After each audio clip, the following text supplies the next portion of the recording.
anak-anakku. Bagaimana keadaan kalian? Semoga kita semua diberi kesehatan dan keselamatan oleh Allah Subhanahu wa taala. Amin. Di sini Ibu dan Bapak Guru akan menjelaskan materi masih di tema 1, subtema 2. Tapi kita masuk ke pelajaran PKN.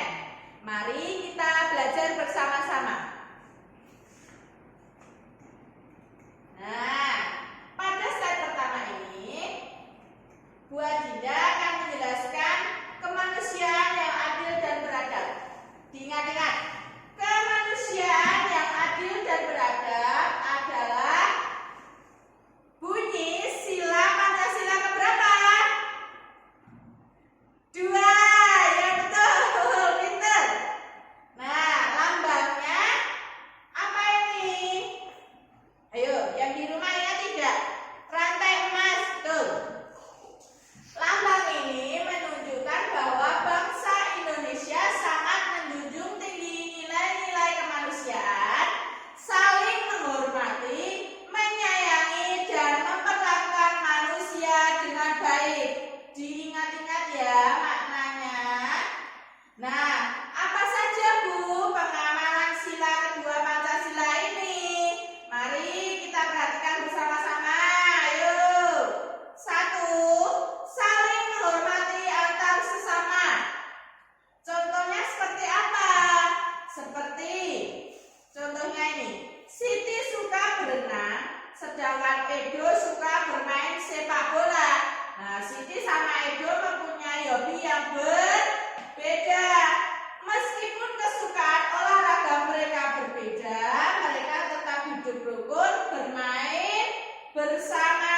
Nah, walaupun kesukaannya beda, tapi mereka tetap bermain bersama. Contoh kedua, menghormati dan menghargai perbedaan setiap individu. Nah, ini contohnya seperti apa? Nah, menghargai perbedaan itu seperti apa?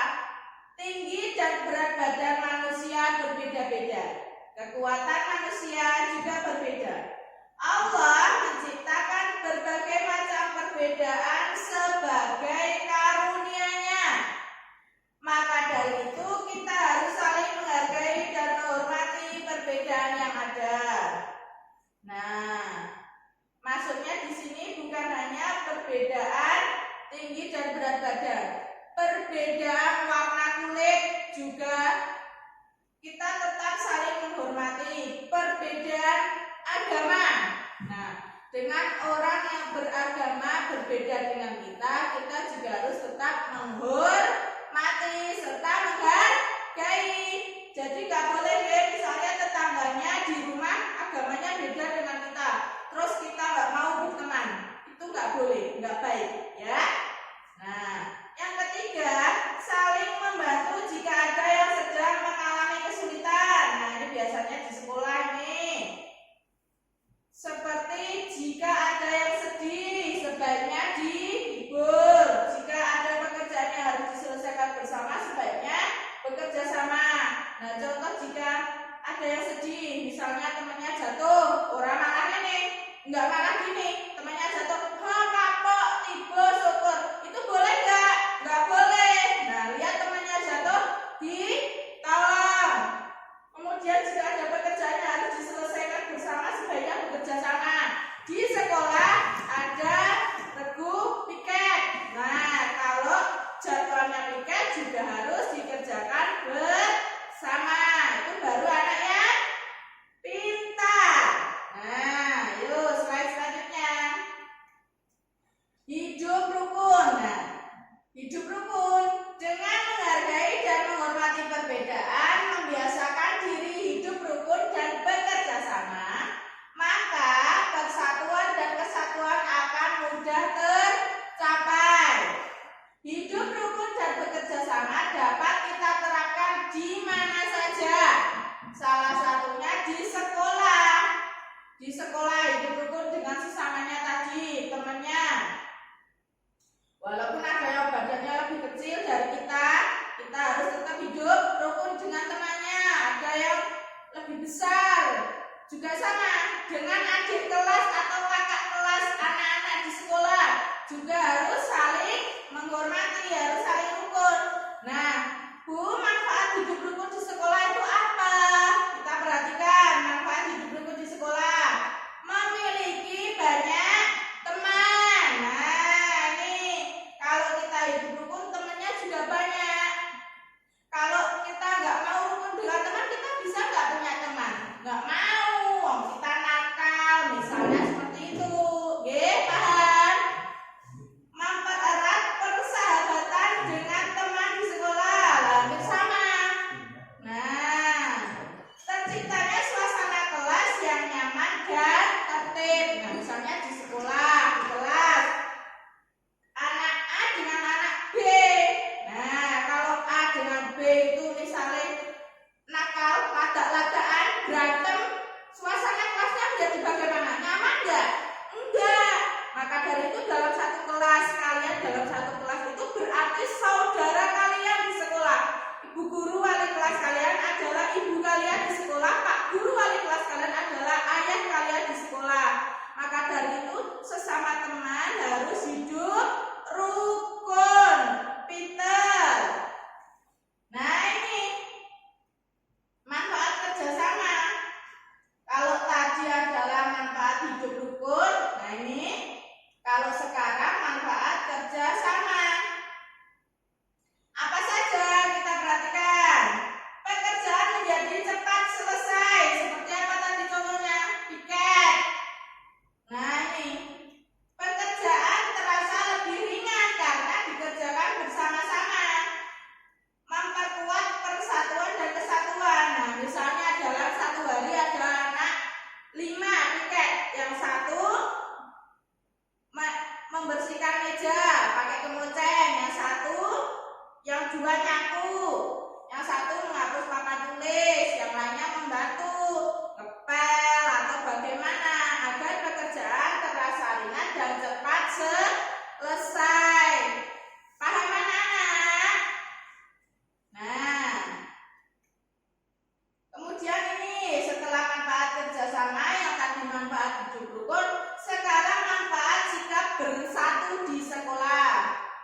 Pertama, tercipta suasana kelas yang nyaman dan tertib. Seperti tadi yang Ibu Adinda sampaikan, kalau satu kelas itu tertib bersatu, nanti kelasnya terasa nyaman. Terjalin persaudaraan yang erat di sekolah. Nah, walaupun di sekolah anak-anak bersikap baik, nanti di rumah pasti juga akan seperti itu, diingat-ingat nanti anak-anak sampai besar.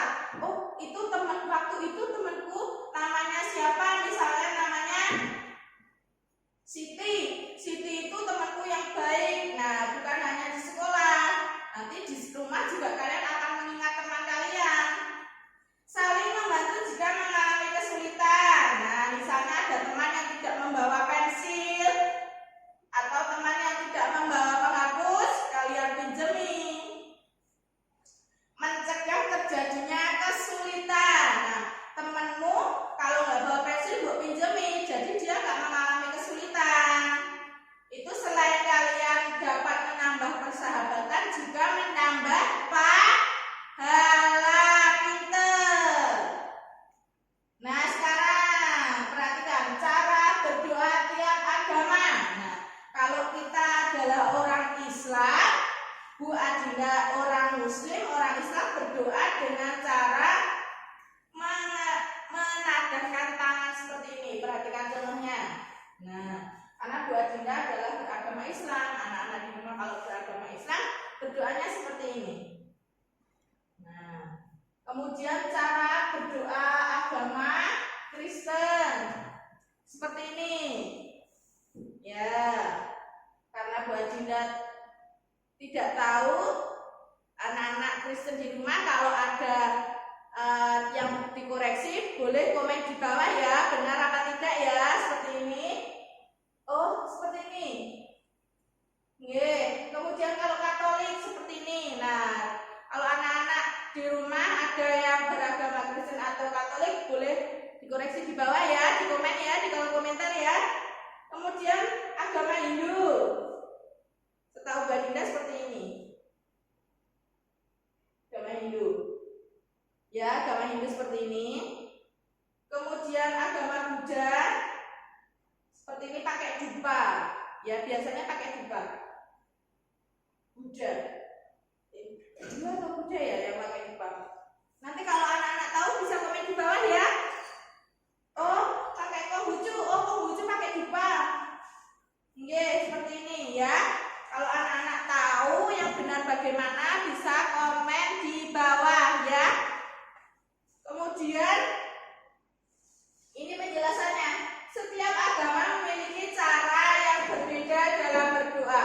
Kita harus menghargai perbedaan yang ada. Nah, kita tidak boleh mengejek teman kita atau saudara kita yang memiliki agama berbeda dengan kita. Mereka memiliki keyakinan masing-masing. Paham anak-anak? Pinter. Selanjutnya adalah, nah ini, hari besar dan rumah ibadah tiap agama. Perhatikan, anak-anak yang di rumah yang beragama Islam, kita memiliki hari besar, hari raya Idul Fitri dan hari raya Idul Adha. Nah, hari raya Idul Adha segera lagi, sebentar lagi ya, hari raya Idul Adha pada tanggal 31 Juli ya. Kemudian rumah ibadah kita yaitu di masjid. Nah, yang kedua adalah agama Kristen. Mereka memiliki hari besar Natal ya. Atau ada lagi misalnya Paskah. Nah, atau ada lagi anak-anak yang tahu bisa komen di bawah ya. Apa saja hari raya atau hari besar dalam agama Kristen ya.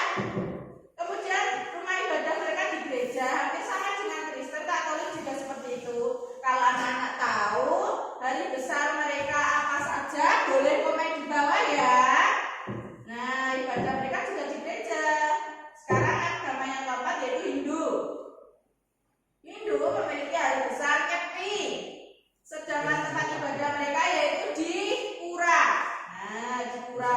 Di Bali banyak sekali ya pura. Berarti mereka mayoritas beragama Hindu. Dan kemudian yang kelima adalah Buddha. Buddha memiliki hari besar Waisak. Nah, tempat ibadah mereka di mana tuh? Nah, di sini, di wihara ini. Nah, perhatikan. Kemudian yang terakhir ada Konghucu. Nah, Konghucu memiliki hari besar yaitu Imlek. Nah, Imlek biasanya terkenal sekali dengan warna merahnya. Nah, tempat ibadah mereka di mana? Kelenteng. Di Solo juga ada ya kelenteng. Nah, kenapa Bu Adina menyebutkan 6? Karena di Indonesia agama yang dipercayai di Indonesia ada 6 ini. Apa saja kita sebutkan kembali? Islam, Kristen, Katolik, Hindu, Buddha, dan Konghucu. Nah, sudah paham anak-anak? Nanti dihafalkan ya. Nanti ini sampai kalian besar, sampai SMA pun ada seperti ini, soal seperti ini ya. Nah, ini Bu Adinda punya permainan buat anak-anak. Perhatikan. Nama permainannya yaitu Kijang dan Rusa. Cara bermainnya bagaimana? Anak-anak nanti bisa dipraktekkan di rumah bersama teman-teman ya. Nah, cara bermainnya bagaimana? Pertama, anak-anak berdiri dalam 2 baris saling berhadapan. Nah, anak-anak ada 4 anak di sini. Di sini ada 4 anak. Baris saling berhadapan. Buat garis di depan kedua barisan. Nah, setelah baris, misalnya Bu Adinda di sini, lawannya ada di sini, di depannya dikasih apa tadi? Garis. Nah, ambil jarak agar tidak berdekatan. Nah, misalnya jaraknya ada kira-kira aja ya 1 meter. Nah, kira-kira 1 meter. Nah, deretan 1 bernama Rusa. Deretan 1 bernama Kijang.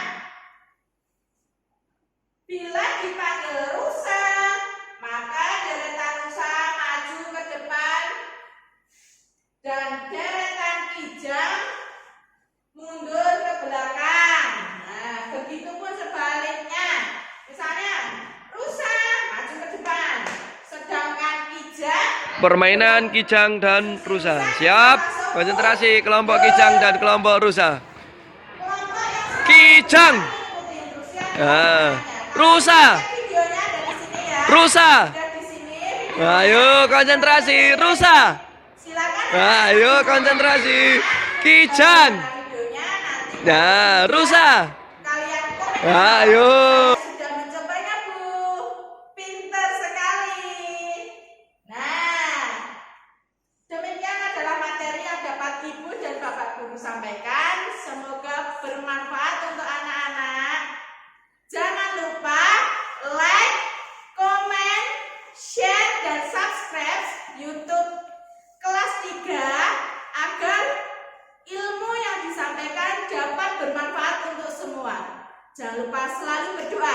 Semangat anak-anakku. Wassalamualaikum